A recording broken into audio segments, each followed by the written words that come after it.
Hi friends, இது நம்ம exam tips. நம்ம இன்னைக்கு பார்க்க போகிறது எஸ்எஸ்ஜிடி கான்ஸ்டபிள் ஃபிசிக்கல் கண்டு எல்லாருமே வெயிட் பண்ணிட்டு இருக்கோம் சரிங்களா. இன்க்ளூடிங் நானும் தான். என்னோட மார்க் வந்து 107.98 சரிங்களா. என்னோட ஸ்ட்ராட்டஜி என்ன யூஸ் பண்ணேன், இது வரைக்கும் நான் அதாவது போன அட்டம்ப்ட்டில் என்ன ஸ்ட்ராட்டஜி யூஸ் பண்ணேன், போன வருஷம் நான் எப்படி ஃபிசிக்கல் வந்து கிளியர் பண்ணேன், அந்த மாதிரி எல்லா டீட்டெயில், அதாவது என்னென்ன பண்ணணும், எப்படி இருக்கணும், டாக்குமெண்ட்லாம் எப்படி ப்ராப்பராக ரெடி பண்ணணும், மெடிக்கல் எப்படி ப்ராப்பராக ரெடி பண்ணிட்டு ஃபுல்லாக ஒரு டீட்டெயிலாக வீடியோ கொடுத்துருக்கேன். ஸ்கிப் பண்ணாமல் பாருங்கள், அப்போ தான் ஃபுல்லாக புரியும். வாங்க வீடியோக்குள்ளே போகலாம். ஓகே, இது என்னோடய ஸ்கோர் கார்டு சரிங்களா. என்னோடய மார்க் வந்து 107.98 சரிங்களா. இந்த மார்க் வர்றதுக்கு நான் என்னெல்லாம் கஷ்டப்பட்டேன், என்ன ஸ்ட்ராட்டஜி யூஸ் பண்ணேன்னு சொல்லிட்டு நான் எக்ஸாம் ப்ரிப்பேர் பண்ணும்போதே ஒரு ஸ்ட்ராட்டஜி கொடுத்துருந்தேன். அந்த ஸ்ட்ராட்டஜி யூஸ் பண்ணி நிறைய பேர் வந்து பெனிஃபிட்ஸாக வந்து சொன்னீங்க சரிங்களா. ஸோ எக்ஸாம்ஸ் வந்து இப்படி கஷ்டமாக கேட்டாலும் நம்ம வந்து நம்ம ஸ்ட்ராட்டஜியும் நம்ம பிளானும் நம்ம கரெக்டாக பண்ணோன்னா நம்ம எந்த எக்ஸாம் வந்தால் கிளியர் பண்ணலான்றது இது ஒரு எக்ஸாம்பிள் சரிங்களா. ஸோ நம்ம அடுத்த ஃபிசிக்கல் அடுத்த கட்டத்துக்கு போயிட்டோம். இப்போ வந்து எக்ஸாம் நல்லபடியாக பண்ணியாச்சு. நெக்ஸ்ட் வந்து ஃபிசிக்கல் வந்து என்ன பண்ணலாம், இது வரைக்கும் என்ன நான் வந்து இது 5th அட்டம்ப்ட்டு, இது 4th அட்டம்ப்ட்டு நான் வந்து என்னெல்லாம் பண்ணேன், நான் வந்து 2 அட்டம்ப்ட் வந்து ஃபிசிக்கல் வந்து கிளியர் பண்ணியிருக்கேன் சரிங்களா. ஸோ நான் என்னெல்லாம் பண்ணேன், எப்படிலாம் இருக்கணும், எப்படி இருக்கக்கூடாதுன்ட்டு இந்த வீடியோவில் நான் ஃபுல்லாக சொல்கிறேன் சரிங்களா. ஓகே, இந்த தடவை செலெக்ஷன் ப்ராசஸ் சேம் தான், போன மாதிரி தான். பிடி, பிஎஸ்டி அண்ட் வந்து டாக்குமெண்ட் வெரிஃபிகேஷன். 3வது தான் உங்களுக்கு வந்து டிஎம்இ ஆர்மி சரிங்களா. டிஎம்இ ஆர்மினா மெடிக்கல் அண்ட் ரீமெடிக்கல். இந்த வருஷம் ப்ராசஸும் சேம் டேஸில், அதாவது ஃபஸ்ட்டு வந்து நமக்கு வந்து பிஎஸ்டி, பிஇடி நடக்கும். ரெண்டாவது வந்து டாக்குமெண்டேஷன், மூணாவது வந்து டிஎம்இ. இது வந்து சிங்கிள் டேயில் நடக்கிறதுக்கு 80% சான்சஸ் இருக்குது. ஏன் சொல்கிறேன்னா, எஸ்எஸ்சி வந்து போன இந்த ஃபார்மேட்டாக தான் பழகுனாங்க. போன தடவை வந்து என்னோடய 4th அட்டம்ப்ட் சரிங்களா. என்னோட 3rd அட்டம்ப்ட் என்ன பண்ணாங்கன்னா, எல்லாமே ஒவ்வொரு டேயில் நடக்கும். அதாவது மெடிக்கல் ஒரு நாள் நடக்கும், டாக்குமெண்ட்டு இந்த ஃபிசிக்கல்ஸ் அதெல்லாம் ஒரு நாள் நடக்கும். அது 3rd அட்டம்ப்ட்டில் அப்படி பண்ணாங்க. ஆனால் 4th அட்டம்ப்ட்டில் வந்து அதுவே டிட்டோ வேறவா மாறிடுச்சு சரிங்களா. ஸோ அடுத்தடுத்த அட்டம்ப்ட்டில் அவங்க அப்டேட் பண்ணிகிட்டே இருக்காங்க. ஸோ அவங்க பழைய மாடலுக்கு, அதாவது ஃபிசிக்கல் ஒரு நாள், மெடிக்கல் ஒரு நாள், டாக்குமெண்ட் ஒரு நாள், அந்தமாரி அவங்க போகிறதுக்கு சான்சஸ் ரொம்ப கம்மி. ஸோ சிங்கிள் டேயில் எல்லாமே நடக்கிறதுக்கு தான் சான்சஸ் அதிகம். ஸோ அதுக்கேற்ற மாதிரி எல்லாமே ரெடி ஆகிக்குங்க சரிங்களா. ஃபிசிக்கல், மெடிக்கல், டாக்குமெண்ட் சிங்கிள் டேயில் நமக்கு நடக்க போது, அதுக்கேற்ற மாதிரி நம்ம ரெடி ஆகிக்கிட்டால் நல்லது சரிங்களா. ஓகே, நான் ஆல்ரெடி சொன்னது தான். இதோட 5 இயர்ஸ் எக்ஸ்பீரியன்ஸ், அதாவது 5th இயர்ஸ் நான் வந்து அட்டன் பண்ணி கரெக்டாக எக்ஸாம் பண்ணி முடிச்சிட்டேன். நெக்ஸ்ட்டு ஃபிசிக்கலுக்கு நானும் ரெடி ஆகிட்டு தான் இருக்கேன் சரிங்களா. ஃபிசிக்கல் எப்போ நடக்கும்னு சொல்லி எக்ஸ்பெக்ட் பண்ணலாம். பார்த்தீங்கன்னா ஆகஸ்ட் எண்டுலேருந்து ஸ்டார்ட் ஆகிற மாதிரி கிட்டத்தட்ட ஒரு சில அந்த சர்க்குலர்ஸ்லாம் பாஸ் ஆகிட்டு இருக்கு. ஆனால் அது 100% உண்மை கிடையாது. ஆனால் எக்ஸ்பெக்ட் பண்ணலாம் சரிங்களா. ஆகஸ்ட் எண்டுலேருந்தே நம்ம எக்ஸ்பெக்ட் பண்ண ஆரம்பிச்சிடலாம். ஆகஸ்ட்டில் ஃபிசிக்கல் நமக்கு இருக்குன்னு சொல்லிட்டு அதுக்கேற்ற மாதிரி ரெடி ஆகிக்கும் சரிங்களா. அப்போ தான் உங்களால் கரெக்டாக நீங்கள் வந்து ரெடி ஆகி அந்த ஆகஸ்ட்டுக்கு அப்புறம் வச்சாலுமே நீங்கள் வந்து பெர்ஃபெக்டாக நீங்கள் ஓட முடியும் சரிங்களா. நமக்கு டிலே ஆகுதுன்னு நினச்சிங்கன்னா அதுக்கேற்ற மாதிரி நீங்கள் வந்து சோம்பேறி ஆகிடுவீங்க. ஸோ நம்மளோட அந்த டார்கெட் வந்து ஆகஸ்ட்லேயே வச்சுக்கோங்க சரிங்களா. ஆகஸ்ட் எண்டுலேருந்து நமக்கு ஸ்டார்ட் ஆகுதுன்னு சொல்லிட்டு ஒரு இமேஜினேஷன் வச்சுக்கோங்க. அப்போ நம்ம அதுக்கேற்ற மாதிரி எப்படி ரெடி ஆகணுமோ அதுக்கேற்ற மாதிரி ரெடி ஆகுங்க சரிங்களா. அதிகபட்சம் ஆகஸ்ட்டில் நடக்கிறனாலும் கண்டிப்பாக செப்டம்பரில் நடக்கும் சரிங்களா. ஸோ ஆகஸ்ட்டு நமக்கு லாஸ்ட்னு வச்சுக்கோங்க. அதுக்குள்ளே ரெடி ஆகிற மாதிரி ரெடி ஆகிக்கோங்க. நெக்ஸ்ட்டு பார்த்தீங்கன்னா, இந்த சேஃப் மார்க் எவ்வளோ, அதாவது எக்ஸ்பெக்ட் பண்ணலாம், எவ்வளோ மார்க் வரை எடுத்தால் போஸ்டிங்க்கு வாய்ப்பு இருக்குது. நான் ஒரே ஒரு கால்குலேஷன் மட்டும் எல்லாருக்குமே நான் சொல்லிக்கிறேன். அந்த கால்குலேஷன் மட்டும் நல்லா பாருங்கள். நம்மளோட இந்த வட்டம் ஃபிசிக்கலுக்கு, அதாவது ரிட்டனில் முடித்தவங்கள ஷார்ட் லிஸ்ட் பண்ண வந்து 1:8 ரேஷியோவில் வந்து ஷார்ட் லிஸ்ட் பண்ணிக்காங்க சரிங்களா. ஸோ 1:8 ரேஷியோவில் ஷார்ட் லிஸ்ட் பண்ணிக்காங்கன்னா, நான் எக்ஸாம்பிள்ஸ் வந்துட்டு போன வருஷம் ஓபிசி கட்டாப் வந்து 73, ஆனால் இந்த வருஷம் வந்து 62, -11 ஆயிருக்கு சரிங்களா. 11 மார்க் இறங்கி வந்திருக்காங்க அந்த 1:8 எடுக்கிறதுக்கே சரிங்களா. ஸோ 1:8 எடுக்கிறதுக்கு 11 மார்க் இறங்கி வந்திருக்காங்கன்னா எவ்வளோ தூரம் அந்த அட்டனன்ஸ் பர்சன்டேஜாக இருக்கட்டும், மார்க் பர்சன்டேஜாக இருக்கும், அதாவது எவ்வளோ அதிகமாக மார்க் எடுத்திருக்காங்களா இல்லையான்னு சொல்லிட்டு இதிலே தெரிஞ்சிருச்சு சரிங்களா. ஸோ அதிகமான பேர் அதிக மார்க் எடுத்திருந்தாங்கன்னா இவங்க 1:8 ரேஷியோக்கு 62க்கு கட் ஆஃப் வர்றதுக்கு வாய்ப்பே கிடையாது. ஸோ மார்க் பர்சன்டேஜ் எல்லாருமே கம்மியாயிட்டாங்க. ஸோ இவ்வளோ தூரம் இறங்கி வந்துருச்சு. இன்னொன்று வந்து அட்டனன்ஸ் பர்சன்டேஜும் பாதிக்கு பாதி தான் இருக்காங்க. ஸோ இவ்வளோ தூரம் கம்மியாயிருச்சு. நெக்ஸ்ட்டு எவ்வளோ வந்து ஃபைனல் கட் ஆஃப் வந்து வரலாம், அதாவது எல்லா கேஸ்ட்டுக்குமே சரிங்களா. யாருக்குமே தனித்தனியாக சொல்ல விரும்பல. எல்லாருக்குமே வந்து நான் ஒரு செப்பரேட்டாக ஒரு காலம் மாதிரி போட்டு கொடுத்துருக்கேன் பாருங்கள். கண்டிப்பாக என்னோடய ஒப்பீனியன் நான் என்ன சொல்லணும்னா 1:8 ரேஷியோவுக்கு 62 கட் ஆஃப், அதாவது எக்ஸாம்பிளுக்கு ஓபிசி கட் ஆஃப் சொல்கிறேன் சரிங்களா. ஓபிசி கட் ஆஃப் வந்து எக்ஸாம்பிளுக்கு 62 வந்துருச்சு 1:8 ரேஷியோவுக்கு. நீங்கள் ஃபிசிக்கல், மெடிக்கல் கிளியர் அதாவது கம்ப்ளீட் பண்ணும்போது அந்த 1:8 ரேஷியோன்றது 1:4 கிட்ட போயிடும் சரிங்களா. 1:5 to 4க்கு போயிடும். 5 to 4க்கு போயிடுச்சுன்னா அங்கிட்டு ஒரு 4% உங்களுக்கு வந்து கம்மி பண்ணுறாங்க. 4% அந்த 4 பாயிண்ட் கம்மி பண்ணும்போது உங்களுக்கு வந்து ஒரு 5 to 7 to 8 மார்க்ஸ் இருந்தாலே போதும் சரிங்களா. அதாவது உங்கள் கட் ஆஃப்லேருந்து ஒரு 5 to 8 மார்க் இருந்தால் போதும். இந்த 8 மார்க்குக்கு மேலே வச்சுருந்தீங்கன்னா கண்டிப்பாக உங்களுக்கு போஸ்டிங் இருக்குது சரிங்களா. இதுக்கு கம்மியாக வரைக்கும் சான்சஸ் இருக்குது சரிங்களா. ஏன்னா நமக்கு வந்து அந்த 4 பாயிண்ட், அதாவது 1:5 வரைக்கும் நமக்கு வந்து இந்த மெடிக்கல் வரைக்கும் ஷார்ட் லிஸ்ட் வருவாங்க. அந்த 5க்கு அப்புறம் அந்த 4% குறைக்கிறாங்களா, அந்த 4%ல் சேம் மார்க்கில் இருக்கவங்களே ஒரு 1% போயிடுவாங்க சரிங்களா. ஸோ நமக்கு ஒரு 5 மார்க்குக்கு மேலே இருந்து 5 to 8 மார்க்குக்கு மேலே இருக்கவங்களுக்கு கன்ஃபார்ம் போஸ்டிங் இருக்குது சரிங்களா. அது ஒவ்வொரு கம்யூனிட்டிஸும் நான் சொல்கிறேன், நல்லா பாருங்கள். ஓகே, ஃபஸ்ட்டு வந்து ரிட்டன் கட் ஆஃப் மென்னுக்கு சரிங்களா. ரிட்டன் கட் ஆஃபில் வந்து உங்களோட மார்க் வந்து எவ்வளோ இருக்கணும், ஃபைனல் கட் ஆஃப் பார்த்தீங்கன்னா 8 to 10 மார்க் கொடுத்துருக்கேன். இது வந்து மேக்ஸிமம், அதாவது அதிகபட்சம் ஏறினாலுமே இது வந்து எவ்வளோ அதிகபட்சம் ஏறினாலுமே இந்த 8 to 10 மார்க்குக்கு மேலே ஏறாது சரிங்களா. ஓபிசி அண்ட் யூஆர், ஏன்னா அடுத்து நமக்கு வந்து ஒரு இந்த 1:5க்கு அப்புறம் வந்து ஏற்றுனாலுமே இந்த 8 to 10 மார்க் வந்து அதிகபட்சம். நான் சொல்கிறது வந்து எக்ஸ்ட்ரீம் லெவல், அதாவது மேக்ஸிமம் லெவல் வந்து 8 to 10 மார்க் தான். அதுக்கு மேலே போகிறதுக்கு வாய்ப்பே கிடையாது. 8 to 10 மார்க் மேலே வச்சுருக்கவங்களுக்கு கன்ஃபார்ம் போஸ்டிங் சரிங்களா. நம்ம எக்ஸ்பெக்ட் பண்ணுறது எவ்வளோன்னா அந்த 5 மார்க்குக்கு மேலே, அதாவது 5 to 8 மார்க் வரைக்கும் இருக்கிறவங்களுக்கு கன்ஃபார்ம் போஸ்டிங் இருக்குது. மேக்ஸிமம் எவ்வளோ அதிகமாக போகும் பார்த்தா இந்த 8 to 10 மார்க் மேலே மேக்ஸிமம் போகாது சரிங்களா. நெக்ஸ்ட்டு பார்த்தீங்கன்னா எஸ்சி எஸ்டி கேண்டிடேட்டுக்கு வந்து 6 to 8 மார்க் சொல்லியிருக்கேன். 6 to 8 மார்க் உங்களுக்கு சேம் தான். ஒரு 5 மார்க்கு மேலே, உங்கள்கிட்ட 5 மார்க் மேலே இருந்துச்சு நீங்கள் தாராளமாக ஃபிசிக்கல் வந்து ரெடி ஆகும் சரிங்களா. ஃபிசிக்கல் மெடிக்கல் எல்லாமே ரெடி ஆகிருங்க. 5 மார்க் கம்மியாக இருந்தாலும் ரெடி ஆகுங்க சரிங்களா. உங்களோட நேம் வந்து ஷார்ட் லிஸ்ட் ஆகிருக்குன்றதே பெரிய விஷயம் தான் சரிங்களா. இந்த வட்டம் எக்ஸாமும் சரி எல்லாமே மாட்ரேட்டாக இருந்துச்சு. ஸோ ஷார்ட் லிஸ்ட் ஆகிருக்குன்றதே பெரிய விஷயம். ஏன்னா அந்த வட்டம் வந்து என்ன நடக்கலாம் ஃபைனல் கட் ஆஃபில். ஸோ உங்களோட மார்க் அண்ட் நேம் வந்து ஷார்ட் லிஸ்ட் ஆகிடுச்சுன்னா தயவு செஞ்சு பிஇடி மெடிக்கல் டாக்குமெண்ட் 3த்துக்கும் சேம் டேல தான் நடக்க போகுது.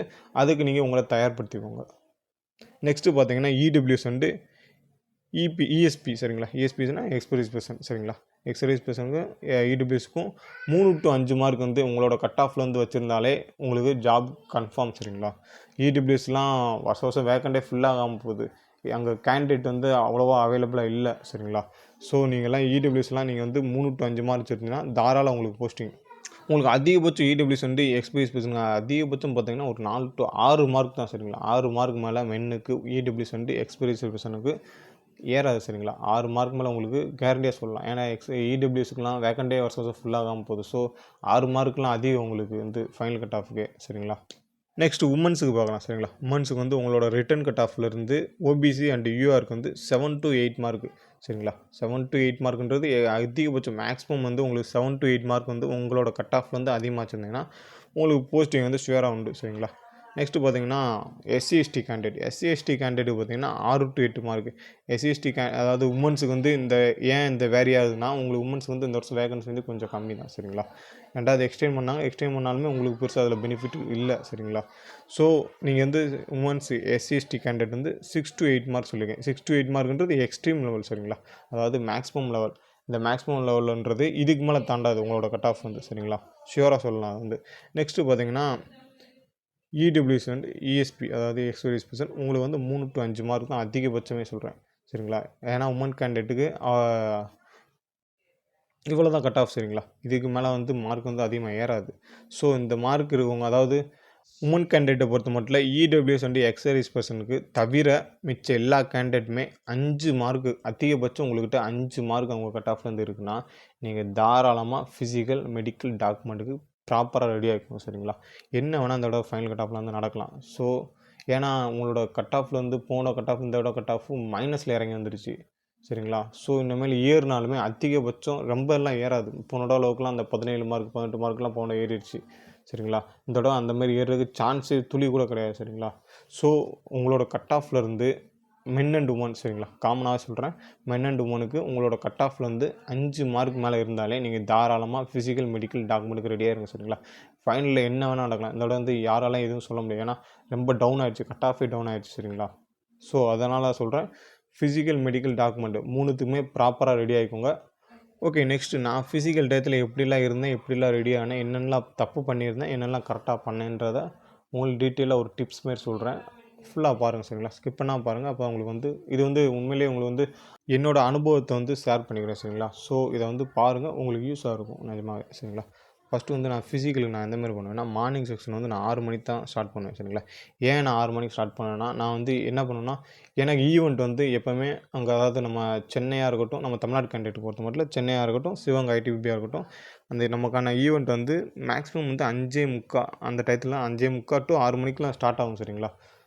ஸோ அதுக்கேற்ற மாதிரி நம்ம பாடியை வந்து அடாப்ட் பண்ணிக்கணும். நம்ம வந்து இப்போ ஆர்மி ரேஸ் நம்ம ஓடலாம். ஆர்மி ரேஸ்னால் 2 மணி 3 மணி 4 மணி அந்த டயத்துலாம் ஓடுவாங்க. ஸோ நம்ம ஃபிசிக்கல் நம்ம ஆர்மி ட்ரை பண்ணுறவங்க வந்து 5:30 4:30 5:30க்கெலாம் அந்த டயத்தில் நம்ம ஸ்டார்ட் பண்ணி ப்ராக்டிஸ் பண்ணிகிட்ருப்போம். ஆனால் எஸ்எஸ்சிஜிடி பொறுத்த மட்டும் உங்களுக்கு வந்து இந்த கிட்டத்தட்ட இந்த வெயிலில் ஓடின கேண்டிடேட்ஸ்லாம் இருக்காங்க சரிங்களா. ஸோ அதனால் சொல்கிறேன், அந்த கிளைமேட்டுக்கு நம்ம பாடி அடாப்ட் பண்ணிக்கணும். இன்னொரு ஒரு விஷயம் இம்பார்ட்டண்ட்டாக சொல்லணும்னா, நம்ம வந்து மார்னிங் ரேஸ் வந்து மேக்ஸிமம் வந்து அதாவது கிரவுண்டை விட ரோட்டில் தான் நம்ம ப்ராக்டிஸ் பண்ணுற மாதிரி இருக்கும். ஸோ அந்த அன்டயத்தில் வந்து நம்ம 4 மணி நீங்கள் 5 மணிக்கு ப்ராக்டிஸ் பண்ணுற ரோட்டில் வந்து ரிஸ்க் தான் சரிங்களா. ஸோ அதனால் சொல்கிறேன், ஏன்னா எல்லாருக்குமே வந்து ரோடு வந்து கரெக்டாக அமைஞ்சிடாது. ஒரு சிலர் புது ரோட்டில் ஓடுவீங்க, ஒரு சிலர் பழைய ரோட்டில் ஓடுவீங்க, குண்டும் குழியுமாக இருக்கும், இன்ஜுரி ஆகும். அதனால் சொல்கிறேன், 6 மணிக்கு வந்து உங்கள் செக்ஷனை ஸ்டார்ட் பண்ணுங்கள். 6 மணிக்கு செக்ஷன் ஸ்டார்ட் பண்ணிங்கன்னா வெயில் லைட்டாக அப்போ தான் எந்திக்கும், உங்களுக்கு செக்ஷன் ஸ்டார்ட் பண்ணுறது கரெக்டாக இருக்கும் சரிங்களா. நெக்ஸ்ட்டு ஈவினிங் செக்ஷன் நான் எப்போ ஸ்டார்ட் பண்ணேன்னு பார்த்தீங்கன்னா 5 மணிக்கு கரெக்டாக ஸ்டார்ட் பண்ணியிருக்கீங்களா. 4:30க்கெலாம் ஃப்ரெஷ்ஷப் ஆகிட்டு 5 மணிக்கெலாம் கிரவுண்டுக்கு போயிடுவேன். அதாவது ஈவினிங் செக்ஷன் வந்து எப்பவுமே கிரவுண்டு தான் போவேன். ஈவினிங் செக்ஷன் ஃபுல்லாமே ரன்னிங் ஓட மாட்டேன். ஈவினிங் செக்ஷன் ஃபுல்லாமே ஒர்க் அவுட்ஸ் தான் போடுவேன் சரிங்களா. அப்டமனு, அப்புறம் ஃபுல்லப்பு, புஷ்அப்ஸு, ஸ்குவாட்ஸு சரிங்களா. இதுதான் ரெகுலராக பண்ணுவேன்.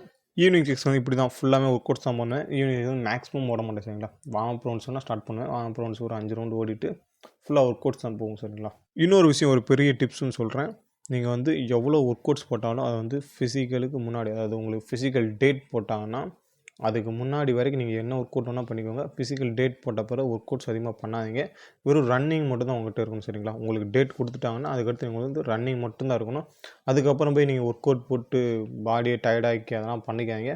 அதுக்கடுத்து வெறும் ஓடுறது ரெஸ்ட் எடுக்கிறது, ரெஸ்ட் எடுக்கிறதா இருக்கணும் டேட் போட்டாங்கன்னா சரிங்களா. உங்களுக்கான டேட் கொடுக்குற வரைக்கும் நீங்கள் வந்து எவ்வளோ நாள் ஒர்க் அவுட் போடுவோங்க. ஆனால் டேட் போட்ட பிறகு வெறும் ரன்னிங் மட்டும் நீங்கள் பண்ணுற மாதிரி இருக்கும் சரிங்களா. ஏன்னா டேட் போட்ட பிறகு நீங்கள் என்ன ஒர்க் அவுட் போட்டாலும் அது உங்களுக்கு வந்து டயர்டு தான் இருக்கும். உங்களால் ஓட விடாமல் பண்ணணும் சரிங்களா. டேட் போட்ட பிறகு நீங்கள் ஓடுறது ரெஸ்ட் எடுக்கிறது அவ்வளோ மட்டும் தான் உங்கள்கிட்ட இருக்கணும். நெக்ஸ்ட்டு வந்து சண்டே ஃபுல் ரெஸ்ட் ஏன் சொல்கிறேன்னா, நான் சாட்டர்டே மார்னிங் வந்து லாங் போயிடுவேன். லாங் வந்து ஒரு 10 கிலோமீட்டர்ஸ், மேக்ஸிமம் வந்து 10 கிலோமீட்டர் போயிடும், இல்லை 15 கிலோமீட்டர் வரைக்கும் போவேன் சரிங்களா. லாங் ஓடுவேன். சாட்டர்டே மார்னிங் வந்து லாங் ஓடிடுவேன். லாங் ஓடினோடனே சண்டே வந்து ஃபுல்லாக ரெஸ்ட் விட்ருவேன் சரிங்களா. ரெஸ்ட் விட்டுவேன்னா எண்ணெய் தேய்ச்சி குளிக்கிறது, அந்தமாதிரி அப்படியே சாப்பிட்டு நல்லா தூங்குறது, அந்தமாதிரி ரெஸ்ட் விட்ருவேன் சரிங்களா. ஃபுல்லாக பாடியை ரெஸ்ட் கொடுத்துருவேன். அதனால தான் நம்ம வந்து அந்த வீக் ஃபுல்லாக செய்கிற ஒர்க் அவுட் வந்து பாடி வந்து ரெக்கவரி ஆகும். அந்த ஒரு நாளில் வந்து நீங்கள் வந்து ஃபுல்லாக பாடி கூல் பண்ணிட்டு நல்லா ரெஸ்ட் பண்ணிங்கன்னு நீங்கள் அந்த வீக் ஃபுல்லாக ஒர்க் அவுட்ஸ் வந்து பாடி வந்து ரெக்கவரி பண்ணிக்கிறோம் சரிங்களா. ஸோ நம்ம மண்டே வந்து ஃப்ரெஷ்ஷாக ஸ்டார்ட் பண்ணுற மாதிரி இருக்கும். உங்களால் முடிஞ்ச அந்த கிணறு, இல்லை கம்மாய், இல்லைனா ஸ்விம்மிங் பூல் தான் ஸ்விம்மிங் பூல், அதாவது நீச்சல் தெரிஞ்சவங்க மட்டும்தான் சரிங்களா. தெரியாத நீச்சல் தெரியாமல் தயவு செஞ்சு ஸ்விம்மிங் பூல் இந்தமாதிரி போகாதீங்க. ஏன்னா எக்ஸாம் கிளியர் பண்ணிட்டு இந்தமாரி நீச்சல் அடிக்க போகிறேன், இப்போ அதாவது பாடியை வந்து வார்ம் டவுன் பண்ண போகிறேன், நல்லா ரிலாக்ஸ் பண்ண போகிறேன்னு சொல்லிட்டு அதாவது நீச்சல் தெரியாதவங்க போய் குளித்து இந்த ஆக்சிடென்ட்ஸ்லாம் நிறைய நடந்து இருக்குது சரிங்களா. ஸோ நீச்சல் தெரிஞ்சவங்க ஸ்விம்மிங் பண்ணுங்கள். நீச்சல் தெரியாதவங்க வீட்லேயும் நல்லா அந்த சுடு தண்ணிலாம் வச்சு நல்லா கையை காலை உருவிட்டு அந்தமாரி கூட பண்ணுங்கள் சரிங்களா. ஓகே, நெக்ஸ்ட்டு பார்த்தீங்கன்னா ஈவினிங் மார்னிங் செக்ஷன் முடித்த பிறகு கம்பல்சரி 10 மினிட்ஸ் வந்து நீங்கள் வந்து ப்ராப்பராக ஸ்ட்ரெச்சிங் பண்ணணும். ஏன்னா வந்து நீங்கள் வந்து மார்னிங் வந்து ரோடு ரேஸ் ஓடுவீங்க, இல்லைனா கிரவுண்டில் கூட ஓடுவீங்க. ஆனால் நீங்கள் வந்து ரேஸ் ஓடுறது, அந்த ரன்னிங் ஓடுறது வந்து ஹார்டாக தான் இருக்கும். ஏன்னா நீங்கள் வந்து 5 கிலோமீட்டர் ப்ராக்டிஸ் பண்ணுறீங்க. ஸோ உங்களோட மசில்ஸு, ஜாயின்ட் பெயின்ஸ் எல்லாமே இருக்க தான் செய்யும், லைட்டாக வலிக்க தான் செய்யும். ஸோ நம்ம வந்து அதுக்கான ரெக்கவரி வந்து ஸ்ட்ரெச்சிங் தான் சரிங்களா. நல்லா பண்ணுங்கள். ஒரு 10 மினிட்ஸ் எடுத்துக்கோங்க. எவ்வளோக்கு எவ்வளோ ஓடுறோமோ அவ்வளோக்கு எவ்வளோ ஸ்ட்ரெச்சிங் போடுங்க. மசில் இல்லாமல் ரிலாக்ஸ் பண்ணி விடுங்க நீங்கள் வந்து வீட்டுக்கு போகிறதுக்கு முன்னாடி சரிங்களா. ஃபுட்டு அதேமாதிரி ப்ராப்பராக ஃபுட் எடுத்துக்கோங்க. ஜங்க் ஃபுட்ஸ் அதிகமாக எடுக்காதீங்க. இந்த புரோட்டா அதெல்லாம் அதிகமாக நான்வெஜ்ஜு கொஞ்சம் தவிர்த்துக்கோங்க. அதாவது இன்னும் ஈஸியாக சொல்லணுன்னா, உங்கள் உடம்பு எந்தெந்த ஃபுட்டெல்லாம் ஈஸியாக டைஜஸ்ட் பண்ணுதோ அந்தந்த ஃபுட்டை நல்லபடியாக எடுத்துக்கோங்க சரிங்களா. ஃப்ரூட்ஸ் எல்லாமே நல்லா சாப்பிடுங்க. வாட்டர் நல்லா குடிங்க சரிங்களா. இதில் அவாய்ட் பைக் ரைடு ஏன் சொல்லியிருக்கேன்னா, இது வந்து என்னோடய பர்சனல் எக்ஸ்பீரியன்ஸ். எனக்கு வந்து ஹால் டிக்கெட் வந்து மார்னிங் ஹால் டிக்கெட் வந்துச்சு. நைட் வந்து நான் பைக்கில் ஒரு பஜாரில் ஒரு திங்ஸ் வாங்க போகும்போது ஆக்சிடென்ட் எனக்கு சரிங்களா. ஸோ அது பெரிய இன்ஜுரி இல்லை, ஆனால் காலில் அடி விழுந்துருச்சு சரிங்களா. ஸோ ஆனால் நான் ஃபிசிக்கல் ஓடி கிளியர் பண்ணிட்டேன். என்ன இருந்தாலும் அது நான் பண்ணது தப்பு இல்லையா, அதனால தான் சொல்கிறேன் சரிங்களா. ஸோ நமக்கு என்ன ஃபிசிக்கலுக்கு இன்னும் ஒரு 40 டேஸ் கிட்ட தான், அதிகமாக 40 டேஸ் அவ்வளோதான் இருக்குது சரிங்களா. ஸோ பைக் ரைட்ஸ், அதாவது பைக்கில் அங்கிட்டு இங்கிட்டு போகிறது வைக்கிறது கொஞ்சம் குறைச்சிக்கோங்க, அதனால் சொல்கிறேன். நெக்ஸ்ட் வந்து ப்ராப்பர் ஸ்லீப்பிங்னா எப்படின்னா, நைட் சாப்பிட்டுட்டு ஃபோன் யூஸ் பண்ணாது தயவு செஞ்சு சரிங்களா. நைட் டைமில் ஃபோன் யூஸ் பண்ணாங்க, ஏன்னா உங்களுக்கு வந்து மெடிக்கல்ஸ் இருக்குது, அதனால் சொல்கிறேன். நைட் டைமில் ஃபோன் யூஸ் பண்ணாதீங்க. சாப்பிட்டு நல்லபடியாக நல்லா தூங்கிட்டு காலைல ஒரு 4 மணி 4:30க்கு எந்திரிங்க சரிங்களா. 4 மணி 4:30க்கு எழுந்திரிச்சு லைட்டாக ஃப்ரெஷ்அப் ஆகிட்டு மாடியில் இல்லைன்னா கிரவுண்டில் உட்காந்து மூச்சு பயிற்சி பண்ணுங்கள் சரிங்களா. அந்த நேரத்தில் உங்களுக்கு வந்து சுத்தமான காற்று வந்து ப்ரீத்திங்க்கு நல்லா கிடைக்கும் சரிங்களா. ஒரு 5 மணிக்கு கிரவுண்டுக்கு ஏதாவது இல்லைன்னா உங்கள் வீட்டு மாடியிலேயே உட்காந்து மூச்சு பயிற்சி பண்ணுங்கள் சரிங்களா. ஒரு 1/2 அன் ஹவர் அந்த மாதிரி பண்ணுங்கள். பண்ணிவிட்டு நீங்கள் கிரவுண்டுக்கு போங்க. இப்படி பண்ணிங்கன்னா உங்களுக்கு ப்ரீத்திங் வந்து ரொம்பவே அட்வான்ஸாக நல்லாயிருக்கும் சரிங்களா. இதில் டீ, காஃபியை ஏன் அவாய்ட் பண்ண சொல்கிறேன்னா, உங்களுக்கு வந்து ஃபிசிக்கல் பண்ணுற டயத்தில் வாமிட் வர மாதிரி இருக்கும். நீங்கள் வாந்தி எடுத்தீங்கன்னா உங்களுக்கு வந்து இந்த புளிப்பாக ஒரு மாதிரி, இல்லைனா பச்சை கலரில் ஏதாவது பச்சை இல்லை மஞ்சள் கலரில் புளிப்பாக ஒரு மாதிரி வாந்தி வரும். அதெல்லாம் பித்தம் தான். இந்த டீ, காஃபி, சுகர் ஐட்டம் இதெல்லாம் கம்மி பண்ணிக்கோங்க சரிங்களா. நெக்ஸ்ட் வந்து ப்ளீஸ் வேர் லைட் வெயிட் ஷூஸ்ன்னு சொல்லியிருக்கேன். நீங்கள் வந்து ஓடக்கூடிய ரேஸோ 5 கிலோமீட்டர் ஷார்ட்டு கிடையாது. அந்த ஆர்மி மாரி 1500 கிடையாது. நீங்கள் வந்து லாங் ஓட போகிறீங்க, 5 கிலோமீட்டர் ஓட போகிறீங்க. ஸோ அதுக்கேற்ற மாதிரி லைட் வெயிட் ஷூஸு சூஸ் பண்ணிக்கோங்க சரிங்களா. ஷூஸ்லாம் எந்த ஷூஸ் நல்லாயிருக்கும், எது வாங்கலாம்னு சொல்லி தெரியாதவங்க, அதாவது இது வரைக்கும் ஷூஸே நாங்கள் யூஸ் பண்ணதில்லை, இல்லைனா ப்ராப்பரான ஷூ யூஸ் பண்ணாதவங்க, லைட் வெயிட் ஷூ ரேட் கம்மியாகவும் இருக்கும். நம்மளோட இதெல்லாம் எப்படி வாங்குறது, எங்கே வாங்குறதுன்றது தெரியாதவங்க வந்து நம்மளோட வாட்ஸ்அப் குரூப் லிங்க் வந்து பின் பண்ணிக்க, டிஸ்கிரிப்ஷனில் பின் பண்ணிக்க, கிளிக் பண்ணி ஜாயின் பண்ணிக்கோங்க. அதோட நம்பர் இருக்கும். நீங்கள் பர்சனல் மெசேஜ் பண்ணுங்கள், நான் உங்களுக்கு வந்து லிங்க் ஷேர் பண்ணுறேன் சரிங்களா. எதில் வாங்கினா நல்லாயிருக்குன்னு சொல்லிட்டு அந்த ஃபோட்டோ ஷேர் பண்ணுறேன். நீங்கள் அதில் போய் பை பண்ணி வாங்கிக்கோங்க சரிங்களா. நீங்கள் இந்த லைட் வெயிட் ஷூஸ்லாம் யூஸ் பண்ணும்போது நீ பெயின்ட்ஸு அதெல்லாமே உங்களுக்கு வந்து பெருசாக அஃபெக்ட் பண்ணாது சரிங்களா. அந்த லைட் வெயிட் ஷூஸ் இல்லாமல் இந்த வெயிட்டான ஷூஸ், இல்லைனா பாட்டம் வந்து ஹார்டான ஷூஸ் இல்லைனா யூஸ் பண்ணிங்கன்னா கண்டிப்பாக ஆங்கிள் பெயின், நீ பெயின்ஸ் வந்து வரும் சரிங்களா. அதனால் சொல்கிறேன். நெக்ஸ்ட்டு பார்த்தீங்கன்னா, மார்னிங் செக்ஷன் வந்து நான் கம்பல்சரி வந்து மார்னிங் செக்ஷன் வந்து வீக்லி 4 டைம்ஸ் வந்து கண்டிப்பாக நாங்கள் ரோடுக்கு போயிடுவேன் சரிங்களா. ஈவினிங் செக்ஷன் வந்து கம்பல்சரி நான் வந்து கிரவுண்டில் பண்ணுவேன். ஈவினிங் செக்ஷன் வந்து ரோட்டுக்கு போக மாட்டேன். ஏன்னா ஈவினிங் செக்ஷன் வந்து ரோடு வந்து ரொம்ப ஹீட்டான அந்த அனல் வந்து இருக்கும் சரிங்களா. ஸோ எனக்கு ஹீட் அவ்வளோ ஒத்துக்காது. ஸோ நான் வந்து ஈவினிங் வந்து கிரவுண்டுலாம் போய் ஃபுல்லாக ஒர்க் அவுட் தான் பண்ணுவேன். ஈவினிங் வந்து எப்பவுமே ரன்னிங் ஓட மாட்டேன். ஈவினிங் ஃபுல்லாக ஒர்க் அவுட்ஸ் தான் போடுவேன் சரிங்களா.